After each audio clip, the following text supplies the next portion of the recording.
Good evening students. मैं अविनाश कुमार आपका अपने ऑफिशियल यूट्यूब चैनल पे वेलकम करता हूं।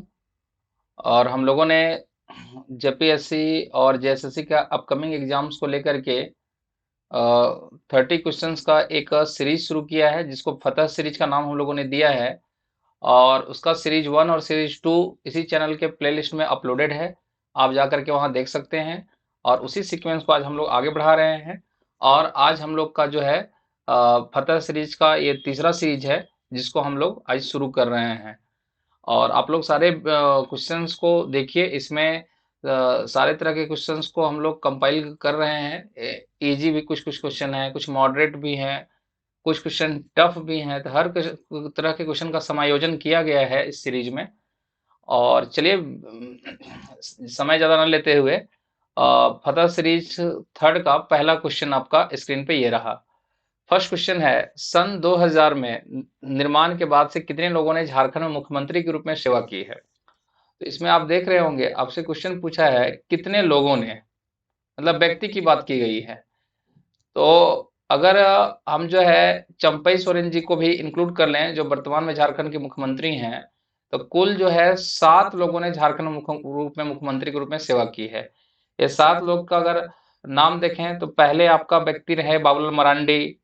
उसके बाद दूसरे व्यक्ति अर्जुन मुंडा। तीसरे व्यक्ति रहे शिबू सोरेन। चौथे व्यक्ति रहे मधु कोड़ा।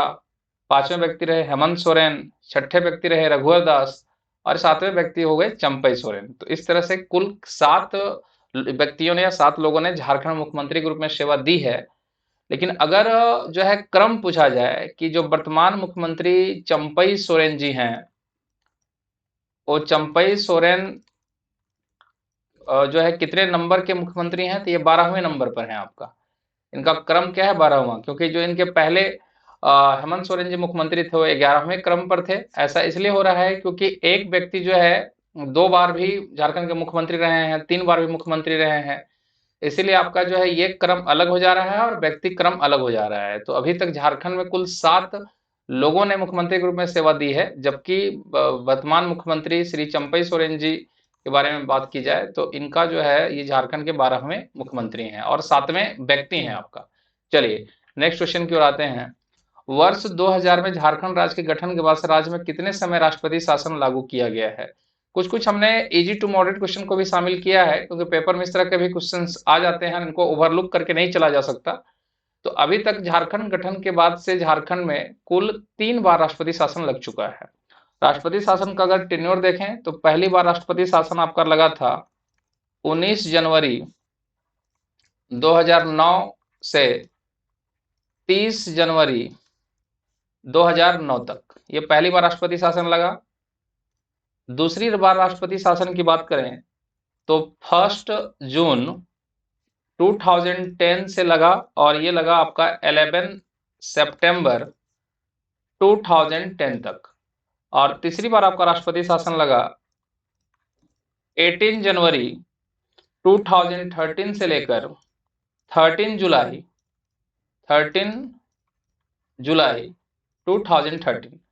तो अभी तक कुल यही 3 बार झारखंड में जो है राष्ट्रपति शासन लगाया जा चुका है। तो ये तीनों ड्यूरेशन को देखिएगा आपका ध्यान से। तो पहली बार झारखंड में राष्ट्रपति शासन 2009 में लगा, फिर 2010 में, और फिर तीसरी बार 2013 में। चलिए, नेक्स्ट क्वेश्चन की ओर आगे बढ़ते हैं।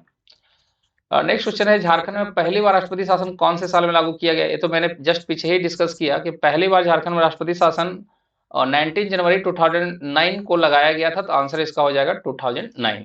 चलिए, नेक्स्ट क्वेश्चन की ओर आगे बढ़ते हैं। वर्ष 2000 में झारखंड बनने के बाद कितने लोगों ने राज्यपाल के रूप में सेवा की है? अब यहाँ पर राज्यपाल के रूप में पूछा है कि राज्यपाल के रूप में कितने लोगों ने सेवा की है। तो इसका आंसर हो जाएगा आपका जो है 10 लोगों ने। झारखंड गठन के बाद पहले राज्यपाल के रूप में श्री प्रभात कुमार का नाम आता है ना। फिर आपका जो है विनोद चंद्र पांडे कार्यवाहक जो है राज्यपाल रहे। अभी वर्तमान में जो राधा कृष्णन जी को राज्यपाल के रूप में देख रहे हैं, इनसे पहले रमेश बैस रहे, है ना। आपका एम रामा जोइस भी रहे हैं, MOH फारूक भी रहे हैं। आपके जो अभी वर्तमान राष्ट्रपति द्रौपदी मुर्मू हैं, वो भी झारखंड की राज्यपाल रह चुकी हैं। इस तरह से कुल 10 व्यक्तियों ने अभी तक आपका जो है झारखंड के राज्यपाल के रूप में सेवा की है आपका। चलिए, नेक्स्ट क्वेश्चन की ओर आगे बढ़ते हैं। भारत में झारखंड को कौन से राज्य के रूप में जाना जाता है? ये तो काफी ही कॉमन क्वेश्चन है। भारत में झारखंड को 28वें राज्य के रूप में जाना जाता है। इसका नंबर क्या है? 28 इन इंडिया। नेक्स्ट क्वेश्चन की ओर आगे बढ़ते हैं। 15 नवंबर 2000 को झारखंड राज्य का गठन हुआ था और इस दिन झारखंड निम्नलिखित में से किस व्यक्ति का जन्मदिन भी है? ये भी काफी कॉमन क्वेश्चन है। आपको पता ही है कि एक प्रसिद्ध ट्राइबल लीडर, जनजातीय नेता बिरसा मुंडा का ही जन्म हुआ था 15 नवंबर 2000 ईस्वी को। और इन्हीं का योगदान को अमर रखते हुए, इन्हीं के जन्मदिन को समर्पित करते हुए झारखंड राज्य का गठन भी 15 नवंबर 2000 को हुआ। तो आंसर इसका बिरसा मुंडा हो जाएगा। और बिरसा मुंडा काफी इंपॉर्टेंट हो जाएंगे आपका। 15 नवंबर 2000 इनका जन्म दिवस हुआ और 9 जून 1900 ईस्वी को रांची जेल में हैजा से इनका डेथ हो गया था। आपका जो है रिपोर्ट यही कहता है। और बिरसा मुंडा अपने आप में एक बहुत बड़ा टॉपिक है, क्योंकि बिरसा मुंडा ने जो है सो मुंडा उलगुलान विद्रोह का नेतृत्व किया।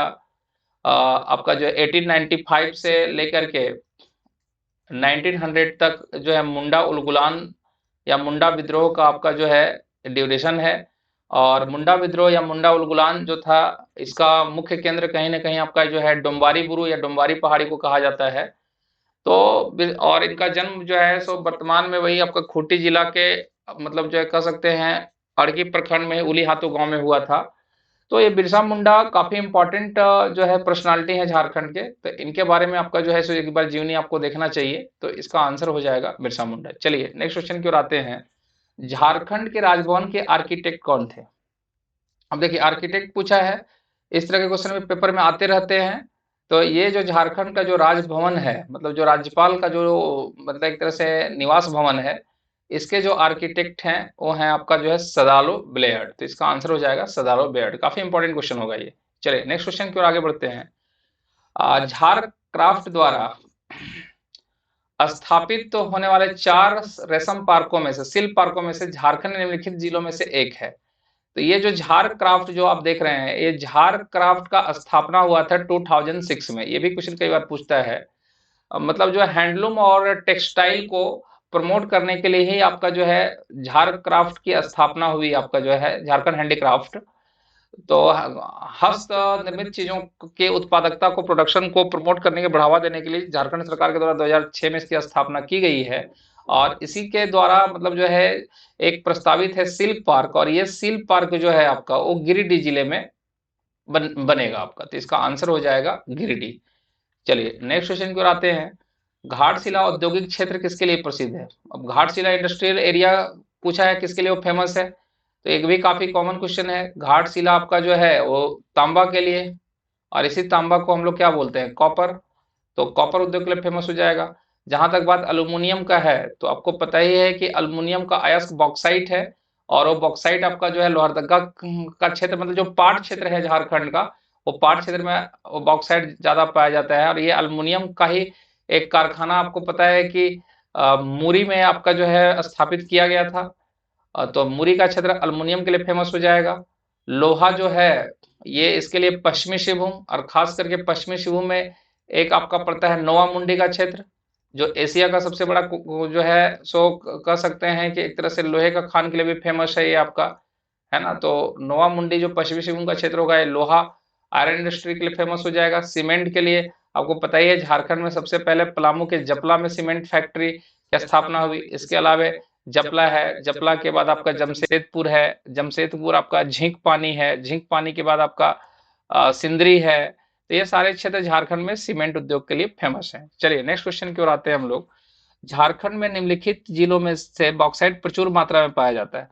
अब बॉक्साइट का अवेबिलिटी की बात किया है, तो अभी जस्ट पिछले क्वेश्चन को मैंने एक्सप्लेन किया तो वहां बताया था कि बॉक्साइट जो है अल्युमिनियम का ही एक और है, और ये लोहरदगा के क्षेत्र में जो है काफी मात्रा में ये पाया जाता है। तो लोहरदगा इसका आंसर हो जाएगा। रही बात घाटशिला का, तो अभी घाटशिला के बारे में मैंने पढ़ा कि ये कॉपर के लिए, तांबा के लिए काफी फेमस क्षेत्र है घाटशिला। ठीक है। और सिंहभूम का जो क्षेत्र है, ये मैंने बताया कि लौह अयस्क के लिए, आयरन ओर के लिए काफी आपका जो है ये फेमस जगह है सिंहभूम। और कोडरमा को तो भारत की अभ्रक राजधानी के नाम से, माइका कैपिटल ऑफ झारखंड के नाम से जाना ही जाता है।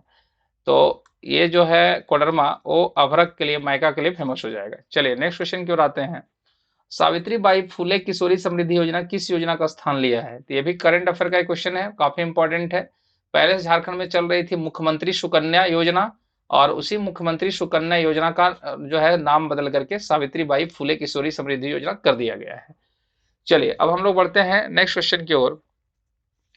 क्रोमाइट और मैग्नीज अयस्क झारखंड के निम्नलिखित जिलों में से पाए जाते हैं। तो ये जो क्रोमाइट और मैग्नीज अयस्क है, इसके लिए भी आपका जो है झारखंड का पश्चिमी सिंहभूम जो जिला है, वेस्ट सिंहभूम, यही फेमस है। तो इसका भी आंसर क्या हो जाएगा? वेस्ट सिंहभूम हो जाएगा। रही बात आपका जो ये जो गिरिडीह है, तो गिरिडीह का क्षेत्र भी जो है कहीं ना कहीं अभ्रक उत्पादन के लिए जाना जाता है। कोडरमा गिरिडीह का क्षेत्र माइका प्रोडक्शन के लिए जाना जाता है। रामगढ़ का क्षेत्र जो है ये कहीं ना कहीं आपका जो है कोयला का क्षेत्र माना जाता है, कोयला उत्पादन में आपका स्थान थोड़ा रखता है। और लातेहार का जो सिकनी प्रोजेक्ट है, सिकनी प्रोजेक्ट कहाँ है पूछता भी है, सिकनी, तो ये सिकनी प्रोजेक्ट भी आपका जो कोयला के लिए लातेहार में स्थित है। चलिए नेक्स्ट क्वेश्चन की ओर आगे आते हैं। हाल ही में कौन झारखंड लोक सेवा आयोग JPSC, Jharkhand public service commission की पहली महिला अध्यक्ष बनी है? फर्स्ट लेडी चेयरमैन आपका। तो ये भी क्वेश्चन काफी कॉमन है और इसका आंसर हो जाएगा डॉक्टर मेरी नीलिमा क्रिकेटा। ये जेपीएससी की पहली जो है लेडी चेयरमैन है। और झारखंड लोक सेवा आयोग का जो गठन है, इसके गठन की स्वीकृति आपका जो है राज्यपाल के द्वारा 2001 में दी गई थी। इसके और 2001 में इसके गठन की स्वीकृति मिली, 2002 में अस्तित्व में आया झारखंड लोक सेवा आयोग आपका। और जो संविधान का जो अनुच्छेद है 315, आर्टिकल 315 आपका, और इसी आर्टिकल 315 के तहत इस तरह के आयोग का गठन का जो है स्वीकृति या मतलब गठन का प्रावधान किया गया है। तो कहीं ना कहीं जेपीएससी का गठन भी आर्टिकल 315 के तहत ही किया गया है आपका। चलिए नेक्स्ट क्वेश्चन की ओर आगे बढ़ते हैं। भारत का कौन सा राज्य गैर coking coal, non coking coal का एकमात्र उत्पादक है? तो ये तो आपका जो है इसका डायरेक्ट आंसर क्या हो जाएगा? इसका आंसर हो जाएगा झारखंड।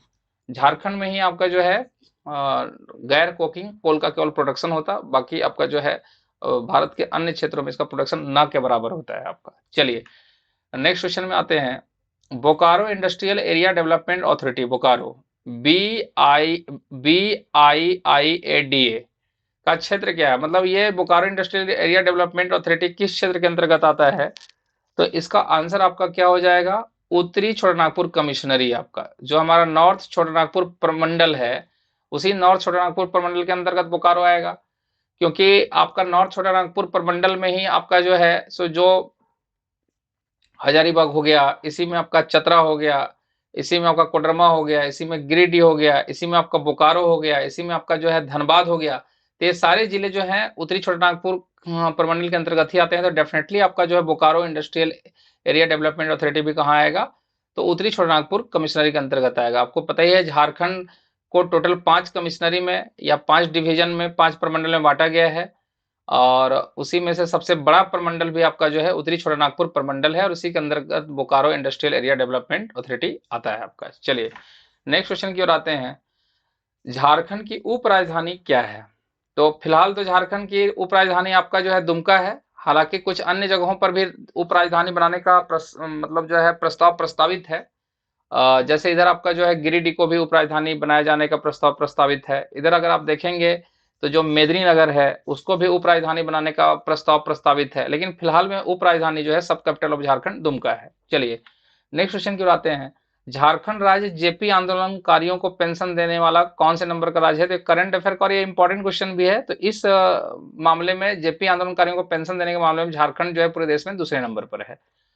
चलिए हम लोग आते हैं नेक्स्ट क्वेश्चन की ओर। झारखंड धाम किस जिले में है? तो झारखंड धाम आपका जो है ये पड़ता है गिरिडीह जिले में। तो इसका आंसर क्या हो जाएगा? गिरिडीह हो जाएगा। चलिए नेक्स्ट में है, झारखंड में एचईसी का कारखाना किस देश से के सहयोग से लगाया गया है? ये जो देखिए एचईसी है, इसको कारखानों का कारखाना, फैक्ट्रीज ऑफ फैक्ट्रीज के नाम से भी जाना जाता है।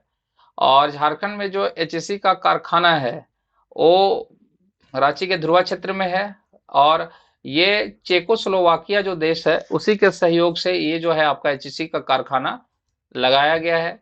यहाँ इसके जो है टोटल 3 जो है कह सकते हैं प्लांट हैं एचईसी के।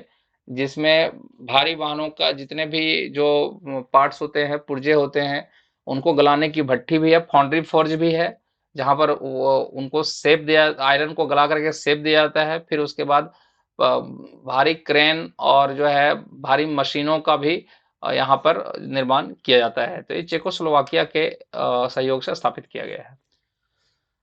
हाँ, नेक्स्ट क्वेश्चन है हम लोग का, झारखंड उच्च न्यायालय, झारखंड हाई कोर्ट के पहले मुख्य न्यायाधीश कौन थे? मतलब first chief justice of Jharkhand high court का नाम आपसे पूछा है, तो ये स्टैटिक जीएस का ही झारखंड क्वेश्चन हो गया, तो आंसर हो जाएगा विनोद कुमार गुप्ता। चलिए नेक्स्ट क्वेश्चन की ओर आते हैं। किस देश के सहयोग से रांची में फाउंड्री फोर्ज संयंत्र कारखाना स्थापित किया गया था? अभी जस्ट मैं पीछे चर्चा कर ही रहा था कि ये फाउंड्री फोर्ज जो है गलन भट्ठी को बोला जाता है। गलन भट्ठी का मतलब अलग अलग जो उद्योग है वहां पर जो मशीनें काम करती है, तो उन मशीनों का पार्ट पुर्जा बनाने के लिए लोहा को गलाने का काम यहीं पर किया जाता है, और ये भी आपका चेकोस्लोवाकिया के सहयोग से ही स्थापित किया गया है। चलिए नेक्स्ट क्वेश्चन की ओर आते हैं। झारखंड राज्य में चांडिल जल विद्युत योजना में किस नदी पर है? चांडिल जल विद्युत योजना आपका जो है वो किस नदी पर है? तो 23 का आंसर जो है ये हो जाएगा स्वर्ण रेखा। तो ये स्वर्ण रेखा नदी पर जमशेदपुर के पास में ही आपका चांडिल वाटर प्रोजेक्ट है। चलिए नेक्स्ट क्वेश्चन की ओर आते हैं। झारखंड में कौन सी जगह इसे छोटानागपुर की रानी भी कहा जाता है? ये भी वेरी कॉमन क्वेश्चन है। छोटानागपुर की रानी किसको कहा जाता है? तो छोटानागपुर की रानी कहा जाता है नेतरहाट को। और नेतरहाट के बारे में और भी एडिशनल कुछ पॉइंट्स हैं, जैसे नेतरहाट को सूर्योदय एवं सूर्यास्त का स्थान भी कहा जाता है, मतलब जो है कह सकते हैं सनराइज और सनसेट पॉइंट के नाम से भी नेतरहाट को जाना जाता है। नेतरहाट में ही मंगोलिया पॉइंट भी है, और नेतरहाट को ही पहाड़ों की मल्लिका भी कहा जाता है, और नेतरहाट में सबसे अधिक वर्षा भी होती है, और झारखंड का सबसे जो है ठंडा स्थान भी नेतरहाट ही है। तो नेतरहाट से बहुत सारे क्वेश्चन बनते हैं। तो छोटा नागपुर की रानी किसको कहा जाता है? नेतरहाट को। चलिए नेक्स्ट क्वेश्चन की ओर आते हैं। दालमा वन जीव अभ्यारण्य का उद्घाटन किस वर्ष हुआ था? तो ये दालमा जो वन जीव अभ्यारण्य ये आपका जमशेदपुर के पास में ही पड़ता है, और ये जो दालमा वन जीव अभ्यारण्य है ये हाथियों के आबादी को प्रमोट करने के लिए काफी मतलब जो है सो चर्चित अभ्यारण्य है, और यहाँ पर प्रोजेक्ट टाइगर भी चलाया जा रहा है। तो ये दालमा वन जीव अभ्यारण्य को एस्टेब्लिश किया गया था 1975 में। तो इसका आंसर होगा 1975। चलिए, बेतला राष्ट्रीय उद्यान झारखंड के निम्नलिखित में से कौन से जिले में है? तो मैं पिछले सेट में भी इस क्वेश्चन को डिस्कस किया था कि बेतला राष्ट्रीय उद्यान जो था वो लातेहार के अलग होने से पहले पलामू जिला का ही पार्ट हुआ करता था, लेकिन जब पलामू जिला से लातेहार का विभाजन किया गया तो बेतला राष्ट्रीय उद्यान अब आपका जो है लातेहार जिले में पड़ता है।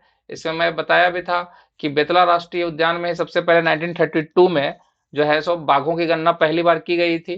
फिर बाघों की आबादी को प्रमोट करने के लिए यहीं पर प्रोजेक्ट टाइगर की भी शुरुआत की गई, और बेतला जो शब्द है वो भी अलग अलग जानवरों के कॉम्बिनेशन से बना है। मैंने बताया था बी का मतलब बाइसन है, इसमें आपका ई का मतलब एलिफेंट है, टी का मतलब टाइगर है, एल का मतलब आपका लियोपॉड है, और ए का मतलब एक्सिस मतलब चीतल है। तो ये इंपॉर्टेंट पॉइंट भी बेतला के बारे में आपको जानना चाहिए। चलिए नेक्स्ट क्वेश्चन की ओर आते हैं। हुंडरू रांची से कितने दूर है सड़क के रास्ते से? तो देखिए ये तो खैर आपका जो है मतलब एक सिंपल अंडरस्टैंडिंग का क्वेश्चन पूछ दिया है। कभी कभी ऐसे क्वेश्चन भी पेपर में आ जाते हैं, इसलिए इस तरह के क्वेश्चन को लेकर ऐसा आश्चर्यचकित नहीं होना चाहिए। ये कुछ मतलब जो है हुंडरू रांची से अप्रोक्स वही आपका 45 किलोमीटर है। तो इसका आंसर आपका जो है फर्स्ट हो जाएगा। चलिए नेक्स्ट क्वेश्चन की ओर आते हैं।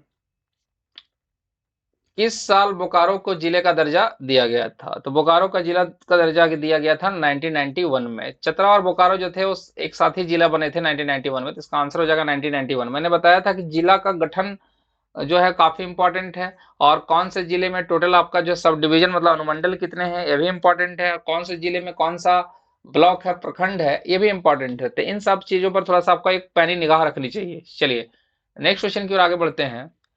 बोकारो से प्रसिद्ध व्यक्ति कौन है?